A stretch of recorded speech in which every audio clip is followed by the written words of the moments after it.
Jason, I am a theist. I am talking to you. You're a scientist. You're going to educate me.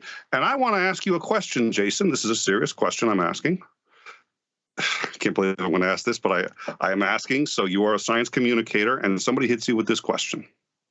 Well, gee, if evolution is real, why are there still monkeys? You've been hit with this. I know you've been hit with this before. I've been hit with this before. This is this can be the aggravating one, right? So now this is not an online forum. Why are you asking me this question? I'm not a biologist. I have to ask the evolutionary theory and why. I could ask each of you. But I know you've been asked this question before. I know you get asked this question. And you get asked in forums where people just want the blood sport, right? But they want to. So we're talking about science communication. Somebody says this to you. Any thoughts on how? I'll ask each of you. Actually, I'll start with you. But somebody asks you a question like that, how do you think maybe as a communicator to try to approach that?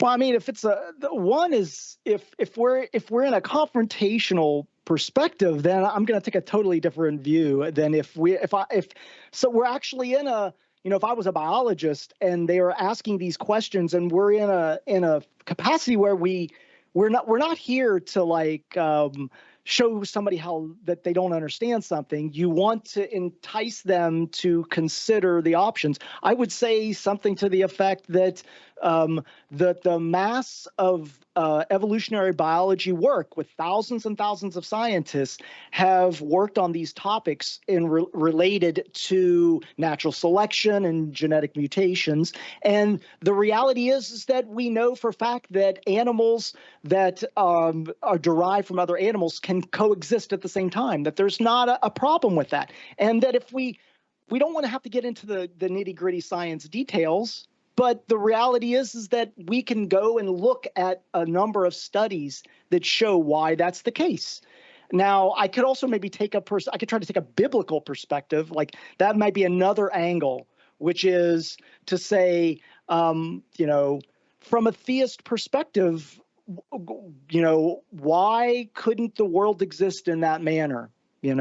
That to have the evolutionary theory exist, that God created the world in such a way as that evolution created the world as we see it. There's not a conflict between you being religious and the science being valid. If God exists and God is all-powerful, all-knowing, then he has the capacity to construct the world in a way that that science is factual. And the last thing I would say to that is that wouldn't God gave me a brain. God, there's a quote, I think, by Galileo that says, I don't believe in a God that gave me intelligence and rational thought and intended us to forego their use.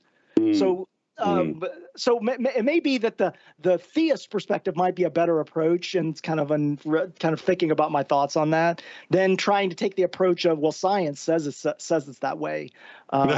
So maybe putting yourself in the shoes of the theist and try to answer the question as if you were them.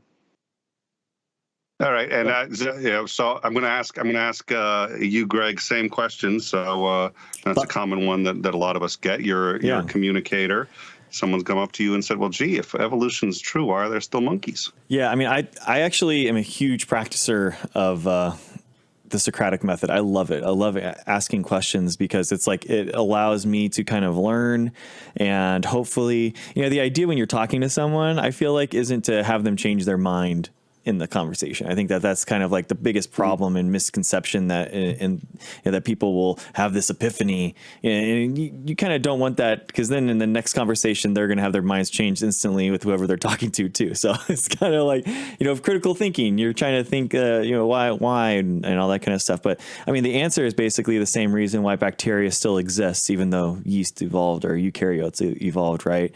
Is basically evolution happens in groups, and speciation happens when those groups are separated. So apes can still exist, even though humans still exist, and we're still as evolved as both of us are as evolved as the other. Humans aren't on this pyramid of evolution or a step ladder where everything evolves into a human. Actually, bacteria are just as evolved as we are. Yeah. But one last thing on religion, we actually had someone that was a sociologist that studied religions and the different types of religions, beliefs on climate change. And it's actually drastically different by religion. So I kind of, I felt like religion was kind of more dangerous, prior to that conversation. It's really interesting. Basically, evangelicals in the United States are specifically denying science when a lot of other religions do not. So it's just kind of an interesting side note. Well, it's in the U.S. It doesn't actually so much in other countries as well. It's really the U.S. that seems to have an issue with it.